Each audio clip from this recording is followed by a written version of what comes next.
Now, for a legal perspective on these two cases, some would add for a look at how the cases might enrich our jurisprudence.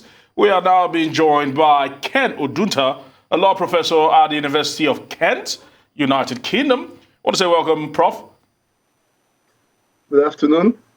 Happy to be here. All right, Prof. I'm sure you've been following proceedings on the Kanu case, and a lot of the lawyer was touching on major issues and saying that they've literally infringed on his fundamental human rights. At the moment, what's your overview from a legal perspective on what has happened and his handling so far? Well, I would like to look at the situation from the international legal point of view, the issues of international law, some of the issues of diplomacy that crop up in this case. With respect to his municipal handling, I would leave that to the national, what we call them national lawyers. So from my perspective, central issues are what are the conditions under which the gentleman was rendered into Nigerian custody? Were they regular? Were they? It's a simple case of rendition. Is it an abduction? And the questions are: is it a proper extradition? So those are the central issues from my.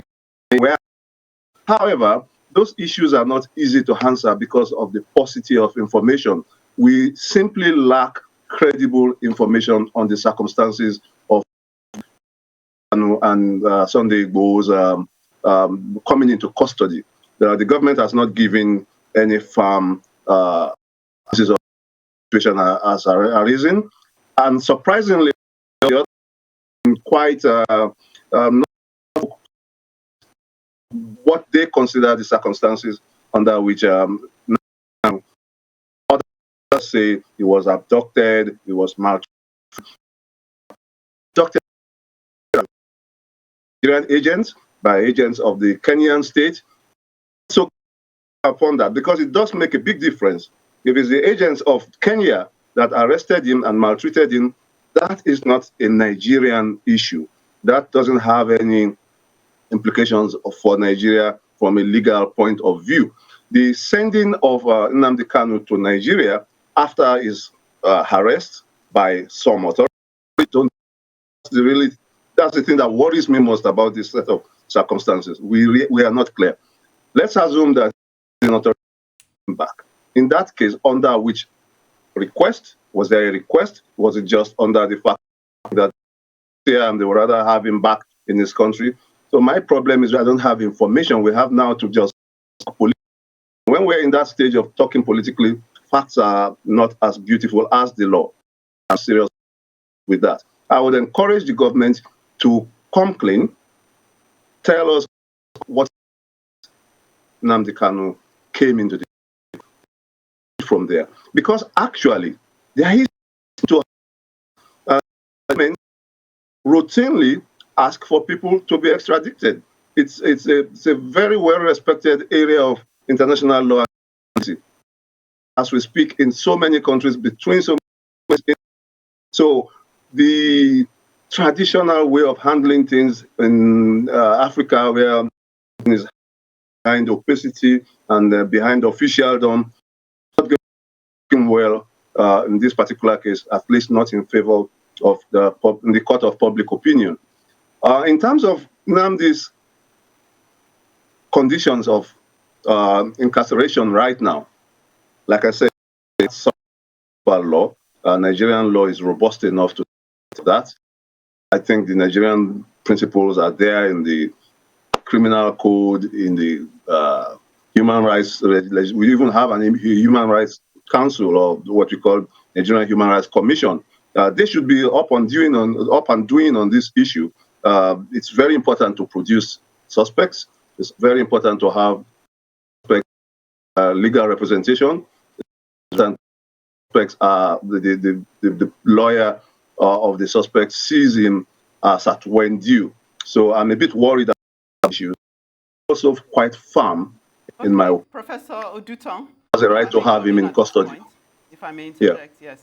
You mentioned that extradition is a regular legal process. I'd like you to maybe speak on the fact that, as concerns Sunday Igboho, they say there is no extradition treaty between Kenya and Nigeria. So what happens then? And then if you could just dial back a bit and help us with an understanding of what treasonable felony means, because that's what Nnamdi Kanu is being accused of.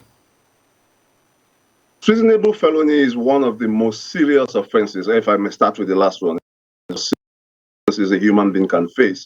Because in many countries in the world, it's an issue of, it can lead to the death penalty. And at very least in most countries, and in Nigeria, you just need to look at the criminal code of imprisonment offense. It is, in previous times, the kind of punishment that is issued out and meted out includes being in England, hung, drawn, quartered. I don't want to go into the definitions and description of that gory process of death sentence passed in England not too long ago. So it is a very serious offense. It's a felony. There are many kinds of felonies, but treasonable felony is where there's an aspect. Now, what is treason? Form of sedition, for this being a traitor to the state, inviting, or attempting to awe, or actually putting in awe the president, the governor, and even traditional rulers are covered by the criminal code in terms of their protection from people who are attempting to influence them through the use of force. And these are quite necessary laws in society. Otherwise, there will be a state of anomie across the world, not just in Nigeria. And there's no state in Africa that is not facing some form of sedition or so. We need this should, and I'm not saying it should happen, but should any of the states, any of the separating groups in Nigeria succeed in forming their own states, one of the first laws they will write is a law against treasonable felony. All right, so I want to say many thanks to you, Professor Ken Oduntan, a professor of law at the University of Kent.